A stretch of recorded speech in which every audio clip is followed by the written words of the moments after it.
Well, if you're here last week, you see that this is a series that comes along with a little bit of theme music as a way of introducing our series as we're looking at the letter written by Jude to the early church. And as I mentioned last week, the song Hey Jude, written by Paul McCartney, was written at a difficult time when John Lennon and his wife were in the midst of separating and divorcing.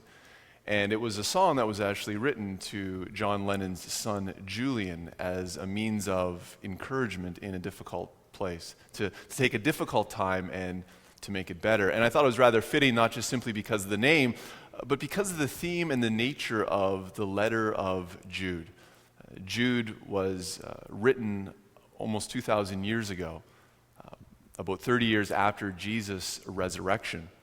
And it was a time when the early church was expanding and growing, not only in size and in number, but also in terms of territory as well. But one of the realities that we begin to see in the early church is that they were not without their struggles and difficulties. And in the very same way, the letter of Jude is a letter of encouragement to those early Christians in a time of difficulty and in a time of struggle. What was happening was the message that Jesus had given to them was being subtly changed, perhaps watered down, to the place where followers of Jesus were kind of wrestling with the question of, does it really matter how I live? You know, if I hold to certain truth and I believe in who Jesus is, does that make a difference in my life? Others were questioning the reality or just even the necessity of Jesus as well. And so what I begin to see as sort of refreshing in the letter of Jude is the reality of just how relevant the Bible speaks into our life as well. The relevance being that in the midst of life, that in the midst of faith, there are struggles, there are challenges. And what the letter of Jude was first to those early followers of Jesus are the very same words to us as well with regards to how do we view struggles when it comes to faith? When there's certain areas that perhaps God is leading us and is calling us into, perhaps there are specific truths that he is asking us to hold on to. How is it that we respond? You see, my concern is too often we may view struggles as a lack of faith. That as Christians, as followers of Jesus, we try to put on this appearance as if, you know, we have it all figured out, we have it all sorted through, and I don't have struggles, I don't have difficulties. But rather looking at the reality that I believe struggles are not simply a lack of faith, but rather an opportunity that's been given to us by God to deepen our faith in him. For me, as I continue to read through this letter of Jude, I think it really lands on this one reality, and that is simply, who has the final word when it comes to what I believe and how I live? Jude would put it this way. He says the challenge of the early church was that some of them were following mere natural instincts and not having the Spirit. So who has the final word in life? Who has the final word when you see yourself in those challenging situations where perhaps you are familiar with some of the teachings of Jesus, yet you really don't want to do it? Or perhaps you try to justify or downplay a little bit because the places that God is calling us to go or the way in which God is calling us to live isn't necessarily going to be the easy thing or the popular thing to do or believe. Who has the final word? One of the challenges I think I recognize in my own life is in understanding what it is that Jesus desires from me. You see, I think there's a clear distinction between understanding what is a follower and what is a fan. You know, we can be fans of many things and of many people, whether it's sports, whether it's the arts, whether it's music, whether it's a particular restaurant, whatever it may be. We may be incredible fans. There may be a particular musical artist out there right now that we're a big fan of. You know, we'll go to the concerts. We'll cheer loudly when they sing. We'll buy the concert tee. We'll know most of the words to the songs as they sing along. But it doesn't really impact our lives beyond that. And I often wonder if sometimes we become fans of Jesus and fail to be followers of him. You know, we'll cheer alongside, and we'll tell others about him, and we'll know specific Bible verses, but at the end of the day, does it begin to impact the way in which we live? And I think that is oftentimes the struggle that we face in life. That in understanding when Jesus calls us to come and to follow him and to live all of life with him, are we simply fans, or are we willing to be followers? Ultimately coming to the place of obedience. That when Jesus asks us to live a certain way, will we trust in him? Even though when at times it may not be the natural place we would want to go.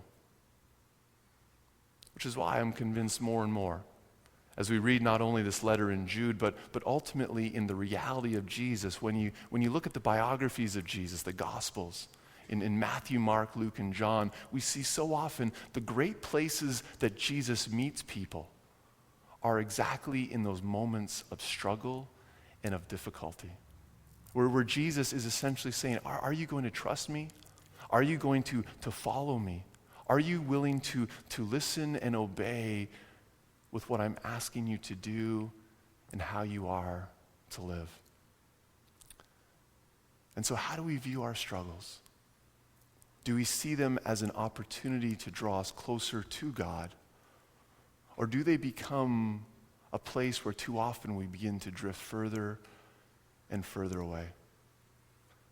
So many examples we could pull from within the story of Jesus' life, but there's one particular passage in Matthew 19 where there's a young man who approaches Jesus with great enthusiasm, with great excitement. And he comes to Jesus and says, "What must I do to inherit eternal life? What must I do to live life in such a way that I receive satisfaction and purpose and abundance?" And what I love about Jesus is he engages him in the conversation. And he says, well, you know the commandments, follow them. And this young guy is like, that's fantastic, because I have been following them since I was a very young boy. The 10 Commandments, I got them. I can tick them off one by one by one. And Jesus is like, that is great. There's just one more thing I want you to do. All of your possessions, when you go home, I want you to sell them. I want you to get rid of them. And then I want you to come and follow me. And those words of Jesus stop him in his tracks. Because we're also told that this man was not only young, he was incredibly wealthy. And we're told that Jesus looked upon him with compassion. But the man walked away, unable to take that step of obedience and truly follow Jesus. And so when I look at that story, when I begin to even look at the reality of my life, I see time and time again that it's often in the places of struggle. It's often in those moments of difficulty, whether it's about a lifestyle choice, whether it's about a truth that Jesus calls me to hold on to. It's often in the struggles that I begin to see the greatest opportunities to grow in the midst of faith. And that's what I see the letter of Jude really being, an encouragement, a reminder again to walk in the ways of God, to follow him in the midst of struggles of life. But Jude doesn't just kind of leave us hanging in the midst of it. Rather, he begins to present to us ways in which struggles in life can actually strengthen and deepen and build faith. As we think about life, as we think about those things that are precious and valuable to us, we're willing to go through struggles. We're willing to go through difficulties because of what they mean to us. And the very same thing is true with regards to our relationship with God. As Jude says, in the midst of your struggles, understand that struggles build faith. Struggles build faith. And so pray in the Holy Spirit. Keep yourself in God's love. I think a great place to begin is to understanding that struggles are a part of faith. Struggles are just a reality in terms of how we live life with God. If we've been taught or we've begun to believe that if I have struggles, then perhaps I'm lacking faith, then we find ourselves in a difficult place. Because we see time and time again the message of Jesus is countercultural. It goes against oftentimes the values that society will oftentimes uphold. And Jesus is calling us to live in a different way. Not to deny our struggles, but to bring our struggles to him. There's this great encounter in the Gospel of Mark when a man has a child who's possessed by an evil spirit. And he wants nothing more than to see God deliver his child from this oppression. And so he first brings his child to some of the disciples of Jesus, and yet they're unable to grant what this man wishes. And so he brings this child to Jesus and essentially says, Jesus, if you're able. It's a comment of struggle. It's a comment of doubt, of wondering, is God really able to respond to my need? Perhaps you've been in that place where you find yourself in a place of difficulty, where you find yourself in a place of struggle, and you earnestly come to God hoping and wishing that he will deliver you, hoping and wishing that he will respond. But if we're being honest, there's those moments of doubt. There's those moments of just wondering as to whether or not this will truly work out as you have desired. And I love what this man says as Jesus responds to him. It's an earnest prayer of saying, Lord, I believe. Help me in my unbelief. Help me in my struggles. Help me in my doubts. I think one of the great lessons that I continue to learn over and over again is that as a struggler who's desiring to follow Jesus in all of life, one of the great reminders for me is not to put on an appearance or an air that I have it all figured out, that I don't have struggles and I don't have difficulties, but an understanding that oftentimes it's in my struggles that God truly meets me there. I see struggles as a gift from God, as a means not only to deepen faith, but also broaden my perspective. I had a friend who I knew in Malawi. He was from Northern Ireland. And I remember he had this phrase that he used to always say when it came to making decisions, because I'd look at some of his decisions and I'd be amazed at just how he got to those places. But he says, Joel, it's simply this. I make short-term decisions based on long-term goals. And as I thought about that, I realized that what faith was for him was an opportunity to step back and to see the bigger picture. Jude reminds us to do the very same thing. That at times when life gets difficult, when struggles begin to mount, to be able to take that step back and to wait upon Jesus to bring us into eternal life. One of the great promises that God gives us is this promise of abundant life, a promise of life lived with him in all of eternity. But too often we can get caught up in the day-to-day. And at times, struggles remind me to take a step back and to be reminded of the bigger picture in terms of how God is at work, how God is leading me, and how God is directing me. And so when I find struggles, I'm able to continue to walk in obedience, trusting that even though I may not understand, understanding that at times I may want to go a different way, that he is the one who's able to guide me and direct me in all of things. But Jude doesn't finish there. Jude speaks to one of the great realities of struggles, and that is how they not only deepen our faith, but they actually become an opportunity for us to authentically talk to others about their struggles as well. Jude says, be merciful to those who doubt.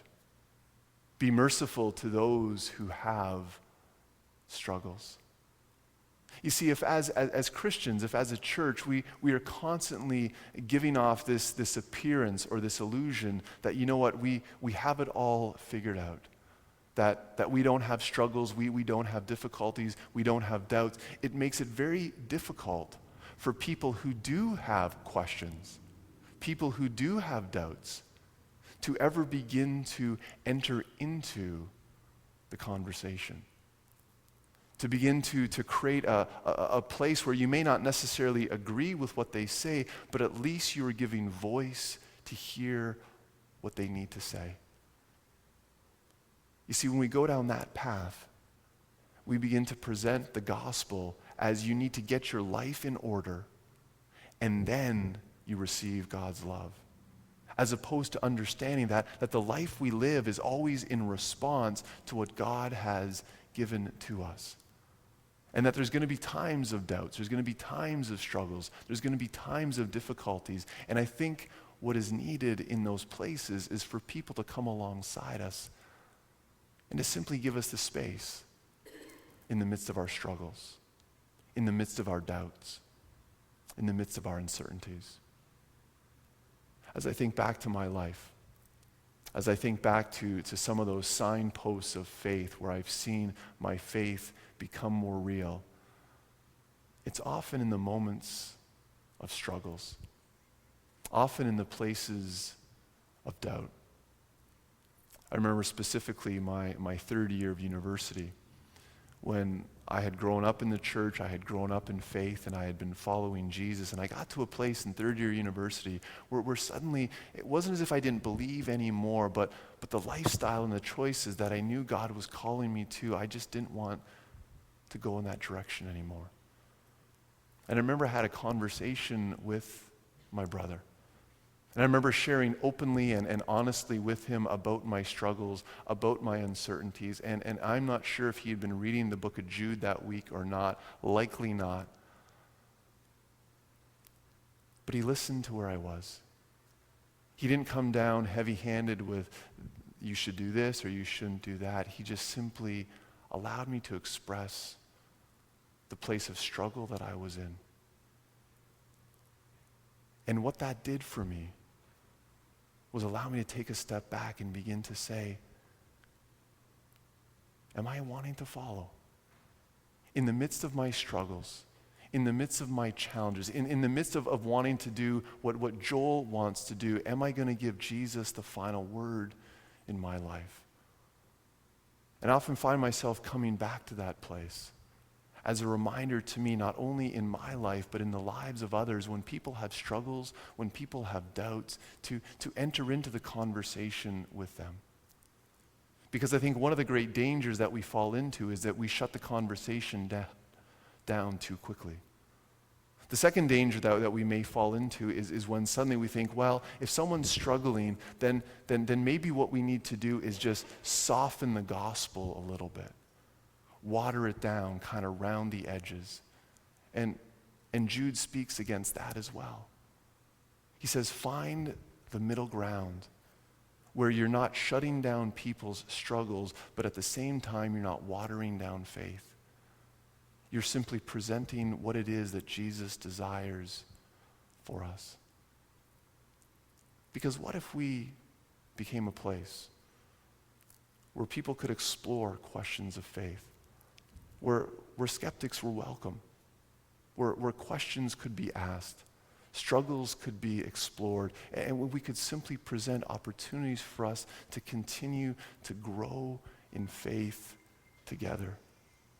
It's an opportunity for us, I believe, is to see the gift of struggles as an opportunity to not only deepen our faith, because it's often in the places of struggles that Jesus asks us, are you simply a fan? Or are you willing to be a follower? Are you willing to follow me in the midst of challenging places? I believe that's why there's such value in small groups. You've heard me share this before, but a number of our groups have slowed down through the summer, but again into the fall, they'll be beginning to start up again. And I believe small groups are a place where sometimes people may be intimidated to go because they think, well, I can't go to a smaller group of people and talk about faith because it's in those groups that they probably have all the answers and they have all the understanding and they figured it all out. It's actually the opposite. It's people who come to a place of acknowledging the struggles and the challenges and wanting to engage in dialogue together. And so I encourage you to consider going into the fall, to engage with a group of people where you can explore questions of faith, where you can honestly share some of your doubts or some of your uncertainties, and allow the reality and the teachings of Jesus to begin to become the guide in the midst of all of life. Jude is a great letter of encouragement. It's an encouragement because it acknowledges the struggle of faith. But it encourages us not to water it down, to not round the edges, to not step away, but rather to engage in our struggles and understand that it's often in the hard places of faith that God meets us there. The final words of Jude are words of rejoicing, words of giving thanks, as it talks about how Jesus is the one who is able to sustain us. He is the one who is able to keep us not only from falling, but it's Jesus who is the one who presents us before God in all glory and splendor. And so as we think of our life, as we think of faith, whether you're someone who has been following Jesus or perhaps someone who is exploring him, wondering, is this going to become a reality in your life? May we understand that struggles is not an indicator of a lack of faith, but rather an opportunity for us to engage with God, to begin to see how this can become a reality in our life. Because there will be struggles. There will be challenges. There will be times when God is leading us in a direction that we may not naturally want to go. But it's an opportunity for us to see, Jesus, am I a fan or am I willing to be a follower? And I realize that it's in my struggles that I begin to realize that I'm truly engaging with the reality of God in the midst of life. So that God doesn't simply become someone I talk about, but the one I desire to live all of life with. So as Jude speaks into our lives, may you be encouraged. May you be reminded that God is with us in all of life, especially in the places of struggle. Please stand with me as we sing together.